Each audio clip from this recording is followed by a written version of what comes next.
Tuhan sertamu.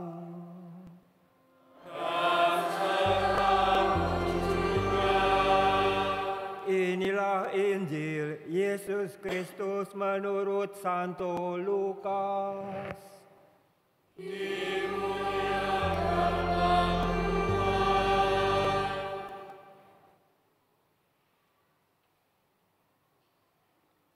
Bab 6 ayat 39 sampai 45. Sekali peristiwa, Yesus menyampaikan perumpamaan ini kepada murid-muridnya. Dapatkah orang buta menuntun orang buta?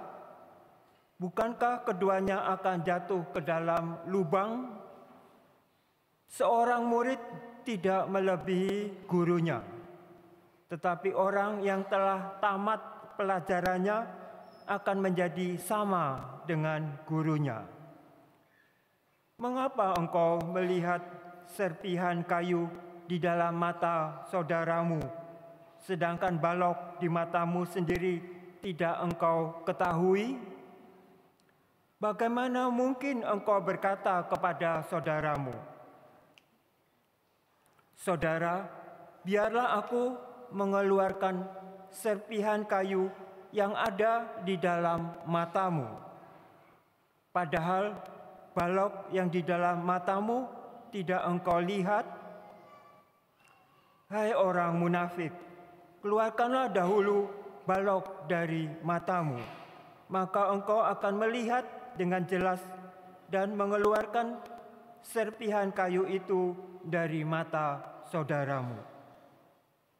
Karena tidak ada pohon yang baik yang menghasilkan buah yang tidak baik, dan juga tidak ada pohon yang tidak baik yang menghasilkan buah yang baik.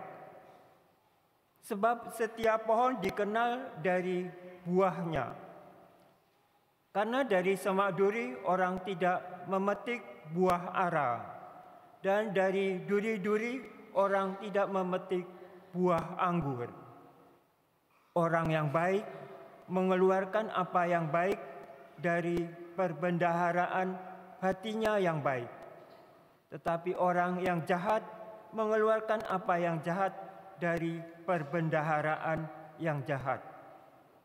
Karena yang diucapkan mulutnya meluap dari hatinya. Berbahagialah orang yang mendengarkan sabda Tuhan dan tekun melaksanakannya. Sabda-Mu adalah jalan, kebenaran dan hidup kami. Semoga oleh sabda Tuhan diteguhkanlah iman kita. Amin.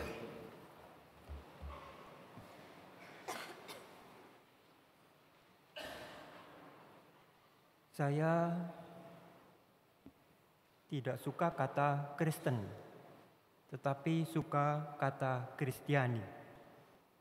Karena Kristen itu sepertinya sekarang itu mengarah kepada agama. Tapi kata Kristiani itu bagi saya menyatakan diri sebagai pengikut Kristus.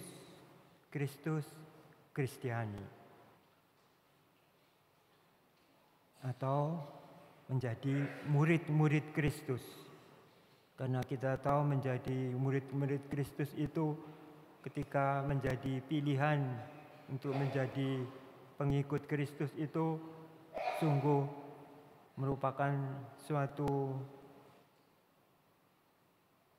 nilai yang besar, karena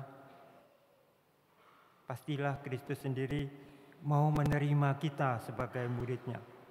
Dan kalau kita menjadi muridnya, kita itu diperhatikan, diajarnya. Karena itu setiap kata dari Kristus kepada murid-muridnya sangat berharga bagi kita. Lebih-lebih kita yang akan memulai masa prapaskah, masa puasa dan pantang, yang ingin membuat diri kita itu semakin baik, semakin benar sebagai murid Kristus dan mau mengikuti jejak Kristus. Seperti Kristus sendiri hidup datang ke dunia ini menjalani masa itu, masa puasa dan pantang itu, puasa untuk berbuat yang jahat kita hentikan itu, berpantang dari perbuatan-perbuatan yang menajiskan kita.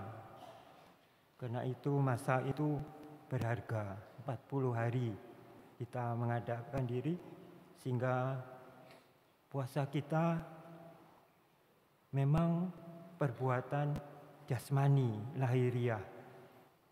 Tetapi maknanya itu untuk meninggikan kerohanian kita, untuk membebaskan kita dari hal-hal yang dapat membinasakan kita. Kita tahu sengat maut itu ialah dosa. Kita disengat oleh dosa itu. Dan karena itu kita mau mengenakan yang tidak dapat binasa, yang rohaniah. Karena itu kita bersyukur. Kita tahu Injil tadi itu mengatakan murid-murid Yesus itu sengaja untuk murid-muridnya. Yesus berkata-kata sengaja untuk murid-muridnya saja. Karena itu ia berkata supaya kita ini tidak tinggi hati atau tidak suka, tidak menghukum sesamanya, menghakimi sesamanya. Karena kita semua ini sama. Ciptaan Tuhan, manusia itu sama di mata Tuhan, ingin diselamatkan dari sengat dosa itu. Karena itu kita bersyukur. Yesus itu mengatakan kepada kita nasihatnya. Ia memberikan kita pengertian. Dapatkah orang buta menuntun orang buta? Bukankah keduanya akan jatuh ke dalam lubang bersama-sama?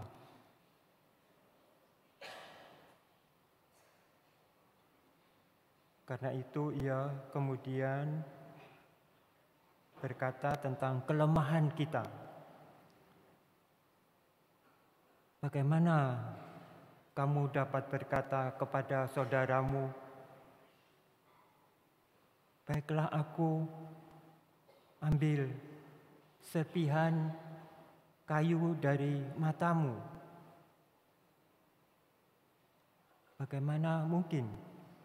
Karena engkau sendiri tidak melihat ada balok di matamu. Artinya ingin menyelamatkan saudaranya dari serpihan kayu di matanya, tetapi sendiri tidak melihat ada balok di matanya. Artinya kita ini seringkali mungkin menghakimi atau menentukan bahwa saya ini baik mau mengambil, tetapi diri kita sendiri ini tidak kita perhatikan. Ada balok di mata, sehingga tidak bisa, sebenarnya kita itu tidak mampu melihat, tetapi mengatakan dengan sombong, aku mau membersihkan matamu dari serpihan kayu itu. Itu terjadi dalam diri kita, sehingga kita lalu mungkin terjadi perseteruan di antara kita atau perkelahian. Tapi karena itu Yesus berkata,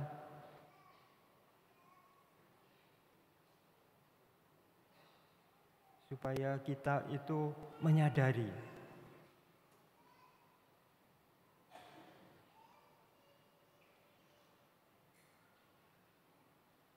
tidak ada pohon baik yang akan menghasilkan buah yang tidak baik. Dan juga pohon yang tidak baik tidak akan berbuah yang baik. Dan juga mengatakan, mungkinkah dari semak duri menghasilkan buah ara? Atau dari duri-duri menghasilkan buah anggur? Itu pertanyaan Yesus bagi kita semua, supaya kita menyadari diri kita. Hasilkan dari pohon yang baik. Dan pohon yang baik itu hanya bisa tumbuh di pelataran rumah Allah. Itu bunyinya Mazmur tadi itu.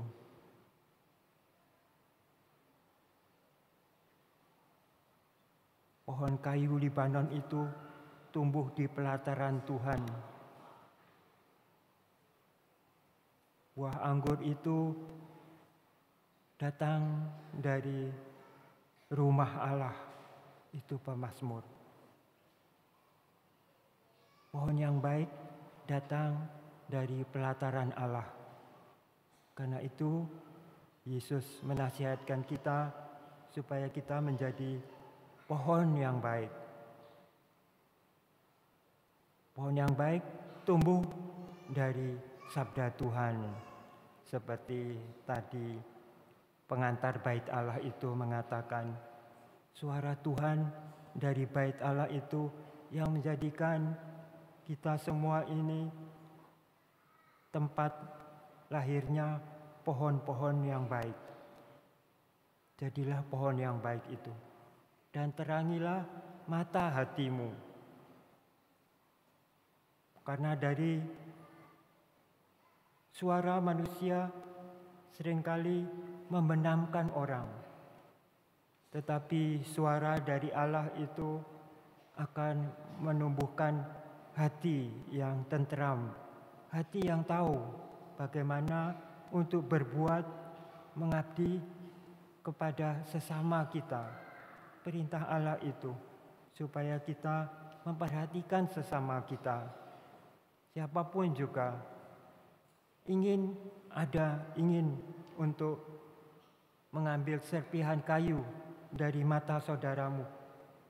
Tetapi pertama-tama perbaikilah matamu sendiri yang dibutakan oleh balok kayu itu.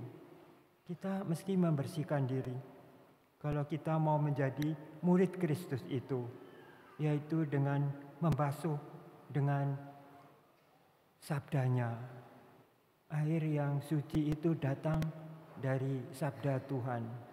Bila kita memilikinya dan menjadi perbendaharaan harta kita, maka kita akan disukainya dan akan diselamatkannya. Itulah yang dikehendaki Kristus pada hari ini, supaya kita membinasakan yang dapat mati, membinasakan yang dapat binasa. Semua harta kita itu akan binasa. Diri kita ini binasa. Karena dikatakan kita ini dari debu. Meskipun itu hanya gambaran.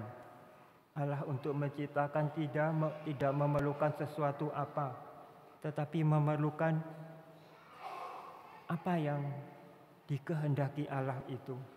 Apa yang dikehendaki Allah itu tercipta. Tapi karena itu hati kita itu begitu penting. Karena hati dan budi kita itu diciptakan Allah menjadi serupa dengan Dia. Dia ingin agar kita itu pada akhirnya bersatu dengan Dia, menjadi satu.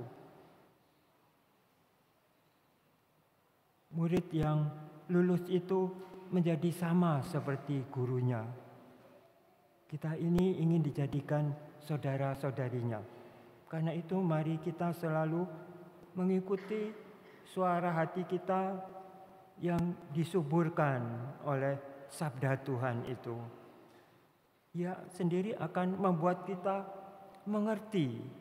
Pengetahuan itu, pelajaran itu dari Dia, dan karena itu Dia memampukan kita untuk mengerti yang disabdakannya itu di dalam hati kita masing-masing. Supaya kita menjadi murid-murid yang setia. Supaya kita mengikuti guru itu.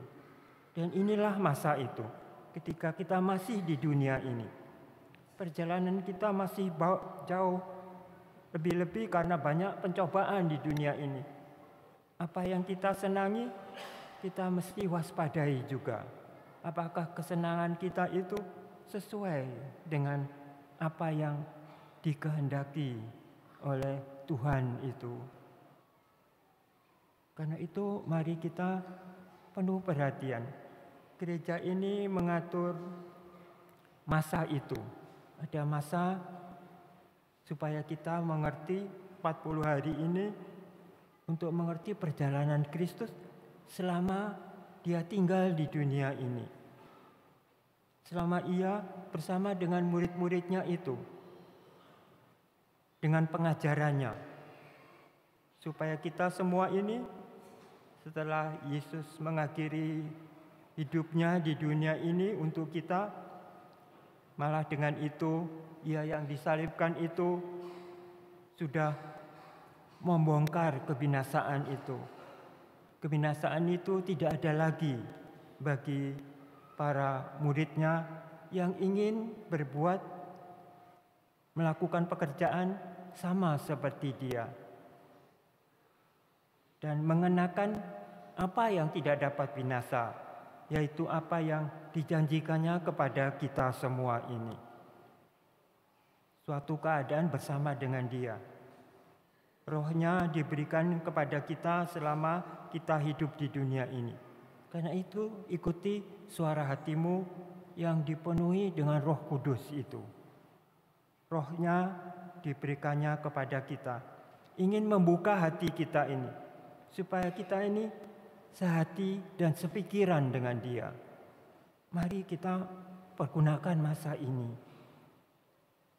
Masa yang membuat kita belajar dari perjalanan Kristus selama Ia di dunia ini.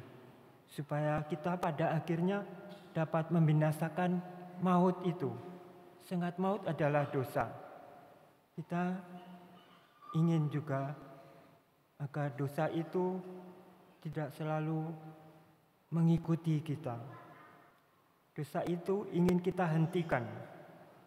Karena usaha kita untuk menghentikan dosa itu dihargai Kristus. Supaya kita juga sama seperti Dia. Di atas salib itu kita akan tahu Tuhan itu membinasakan sengat maut dosa itu. Kita itu, dosa-dosa kita semua itu dilenyapkan oleh Kristus itu.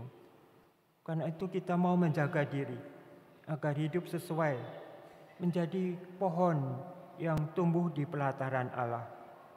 Karena semua kita ini selama di dunia ini, kita itu seperti